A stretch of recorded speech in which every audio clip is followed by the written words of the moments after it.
ऋषि अपनी माँ कामिनी और बहन ईशा के साथ रहता है। उनके घर पर एक नौकरानी भी रहती है जिसका नाम धानी होता है। एक रात जब ऋषि काम से लेट घर पर आता है तभी, अरे धानी, तुम अभी तक क्यों जग रही हो? रात के 1 बज रहे हैं और तुमने खाना खाया या नहीं?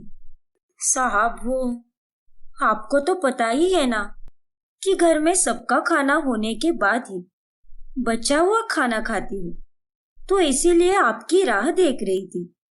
आप खाना खाइए, उसके बाद ही मैं खाना खा पाऊंगी। ओफो, तुम भी ना धानी, ऐसा भी कोई करता है क्या भला?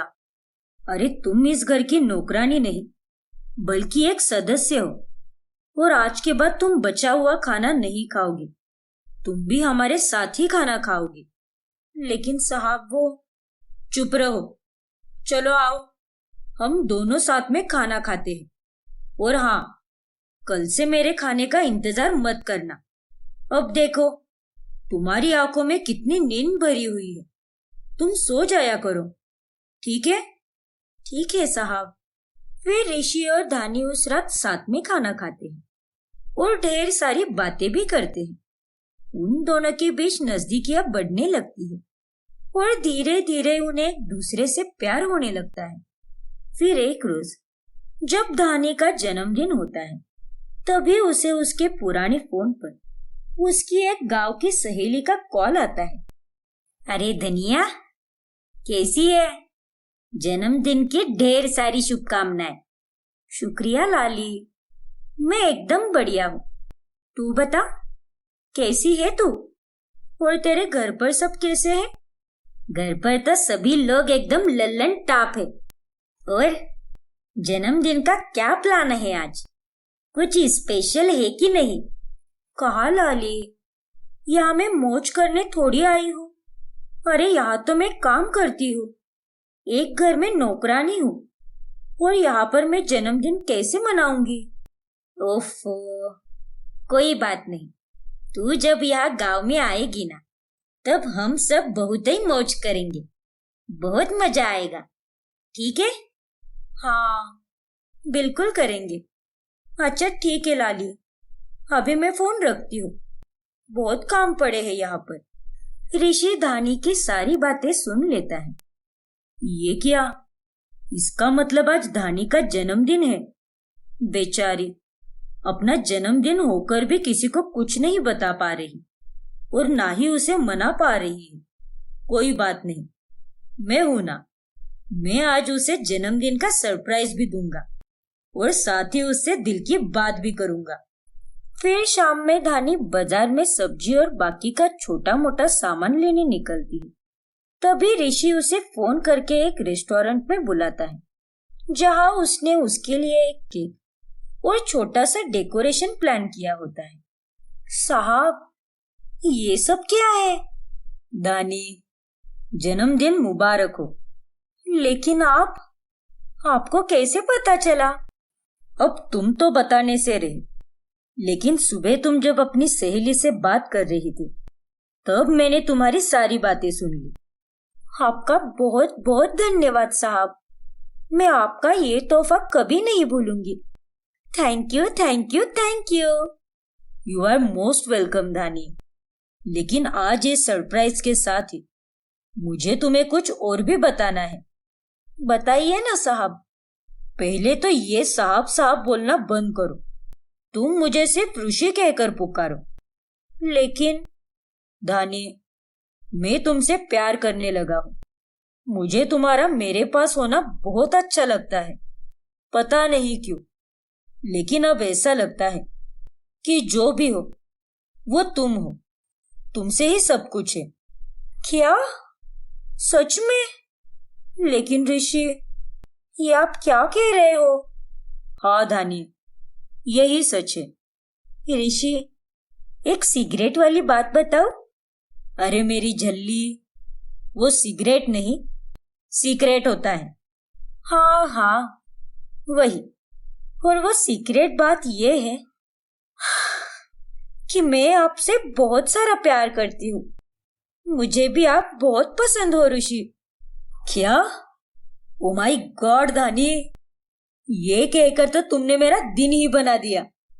ऋषि और धानी बहुत खुश होते हैं और खुशी के मारे एक दूसरे के गले लगते हैं और उसके बाद वो दोनों खाना खाते हैं। लेकिन रेस्टोरेंट के पास से गुजर रही ऋषि की बहन ईशा ये सब देख लेती है और वो गुस्से से आग बबूला हो जाती है। व्हाट द हेल, ये सब मैं क्या देख रही हूँ? ऋषि भाई और धानी के साथ? इनके तो कुछ ज्यादा ही पर निकल रहे हैं। इनके पर तो काटने ही पड़ेंगे। फिर ईशा घर जाकर कामिनी को सारी बातें बताती है। हे खाटू महाराज, जे मैं क्या सुन रही हूँ? हाँ माँ, आपने बिल्कुल सही सुना। आपका लाडला बेटा हाथ से निकलते जा रहा है। इससे पहले कि कुछ गलत हो, आप भाई की शादी करा दो।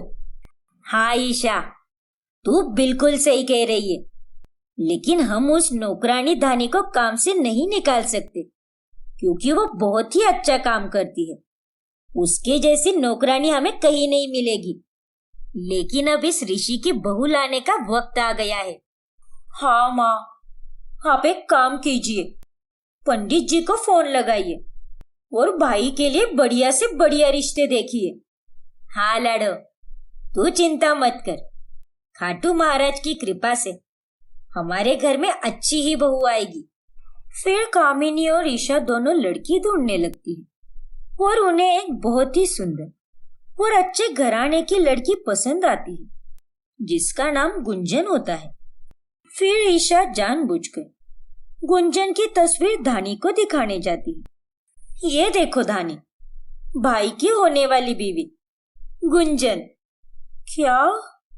हाँ, है ना एकदम सुंदर?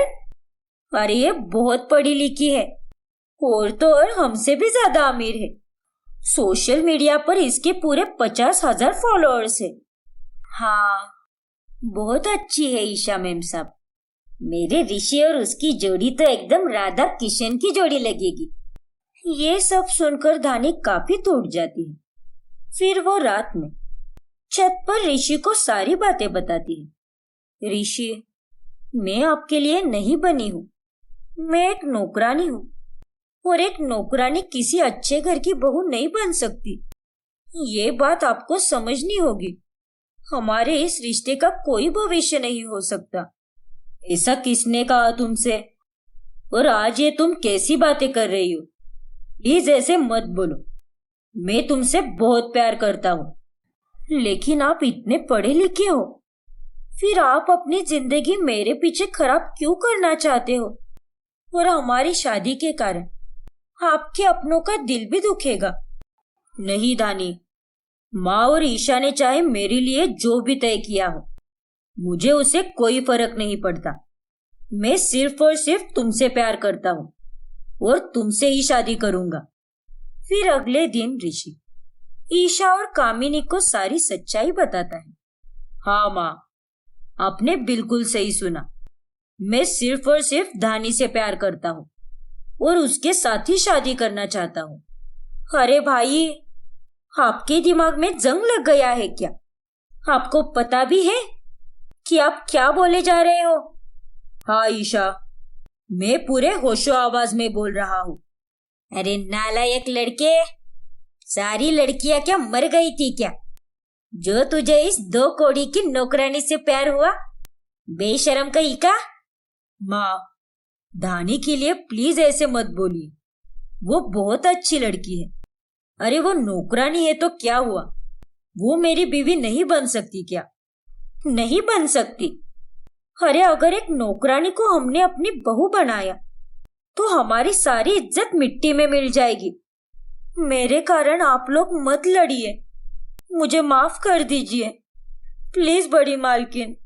ईशा मैम साहब, मैं आप लोगों से वादा करती हूँ कि मैं ऋषि साहब से कभी बात नहीं करूंगी, लेकिन प्लीज इस सब के कारण आप लोग मुझे काम से मत निकालो। मुझे पैसों की बहुत जरूरत है। मैं आप लोगों के सामने हाथ जोड़ती हूँ, प्लीज मुझे काम से मत निकालो। ठीक है, लेकिन ऋषि, तुझे भी मेरी बात माननी होगी। तू भी आज के बाद इस नौकरानी से बात नहीं करेगा और हम जो कहेंगे वही करेगा।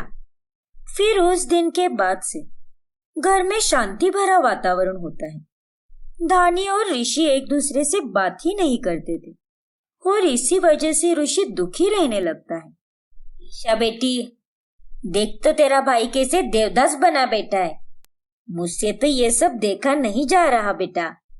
अरे माँ, अब बिल्कुल भी चिंता मत करो, क्योंकि मैं जानती हूँ कि भाई का मूड कैसे ठीक करना है।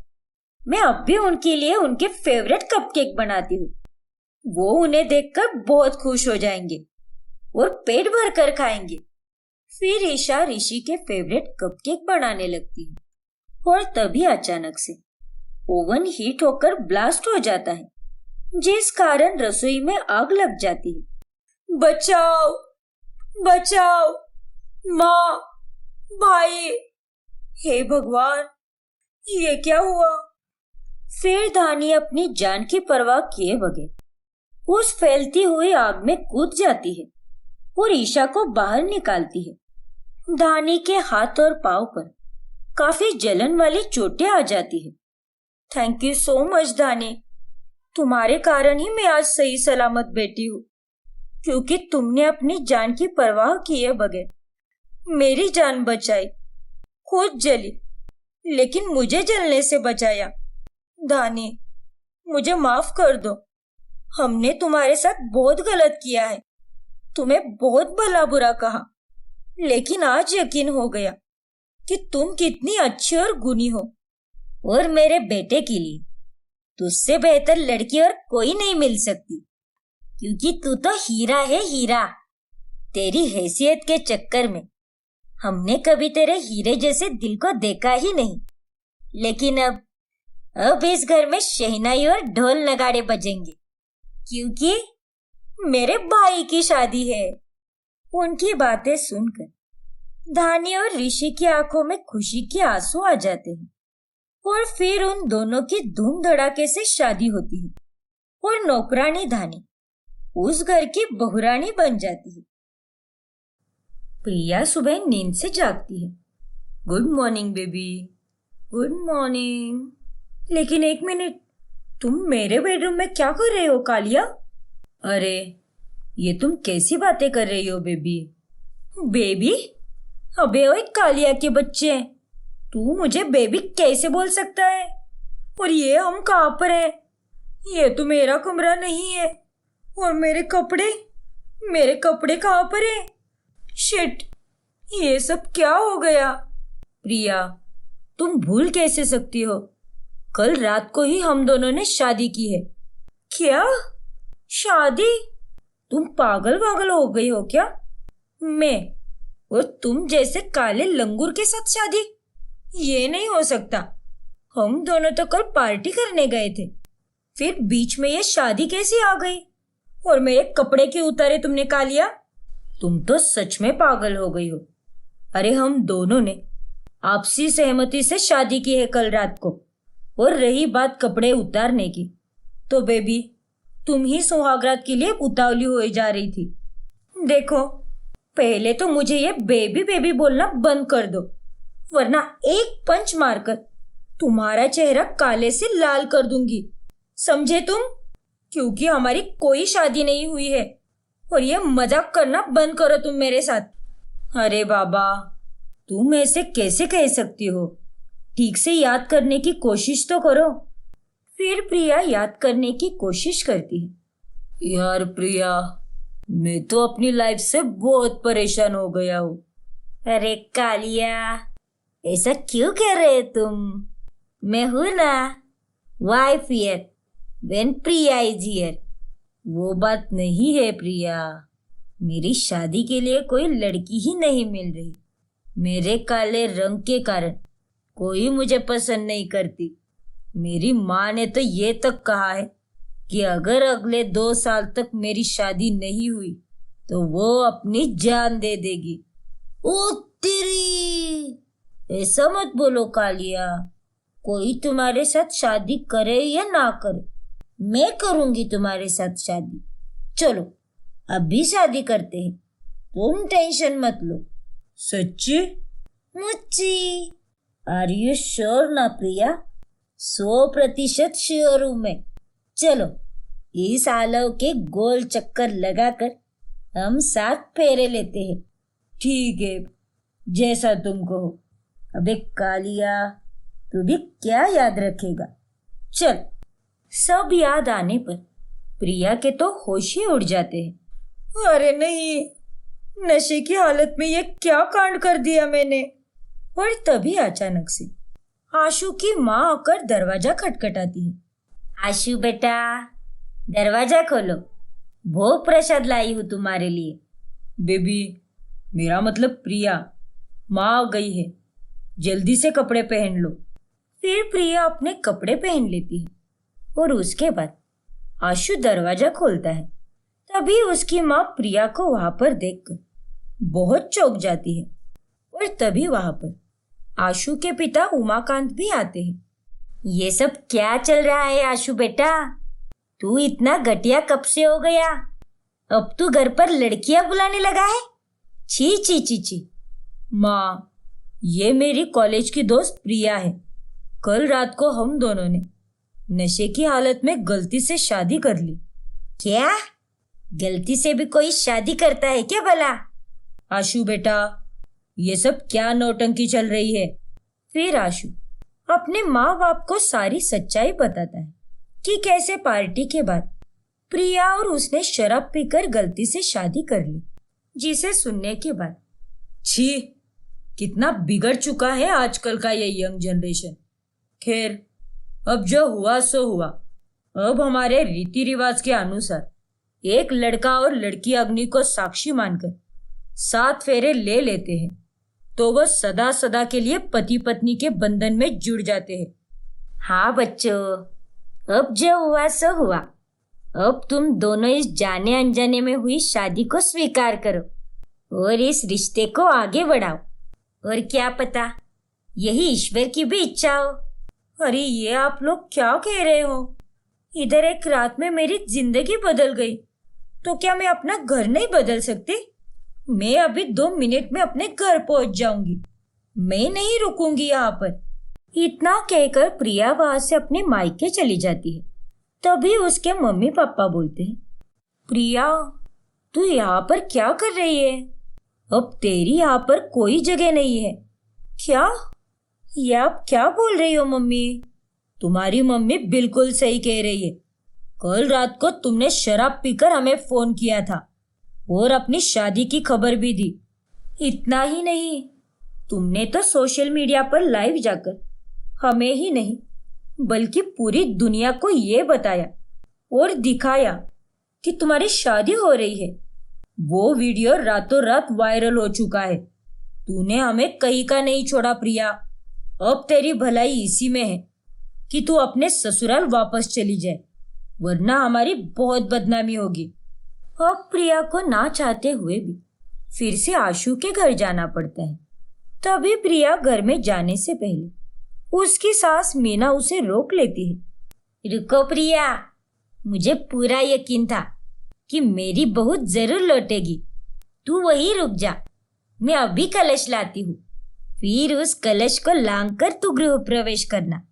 ये एक रस्म होती है बेटा। नहीं मीना आंटी, आप ये सारी फॉर्मेलिटीज मत कीजिए। आपको कुछ लाने या रखने की कोई जरूरत नहीं, क्योंकि मुझे इस शादी में रत्ती भर भी इंटरेस्ट नहीं है।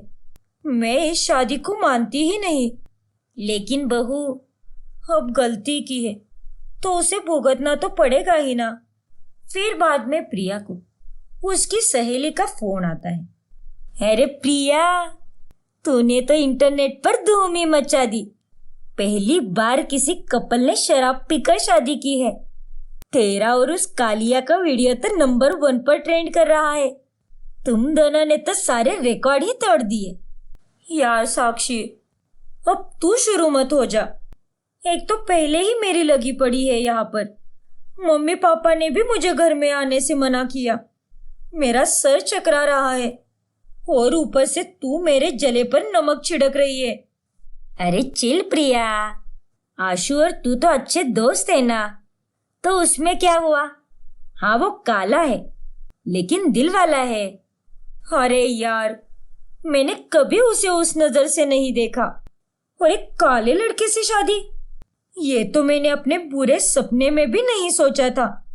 जाने दे, मेरी तो अभी बात करने की बिल्कुल इच्छा नहीं है। मैं तुझे बाद में कॉल करती हूँ। इतना कहकर प्रिया कॉल कट कर देती है। फिर थोड़ी देर बाद में सभी लोग खाने पर आते हैं। आशु बेटा, बहू को बुला लाओ। जब से मायके से आई है कमरे में से बाहर निकली ही नहीं वो। और उसने सुबह से तो कुछ खाया भी नहीं है। उसे भी भूख लगी होगी ना। ठीक है माँ। फिर आशु प्रिया को बुलाने कमरे में जाता है।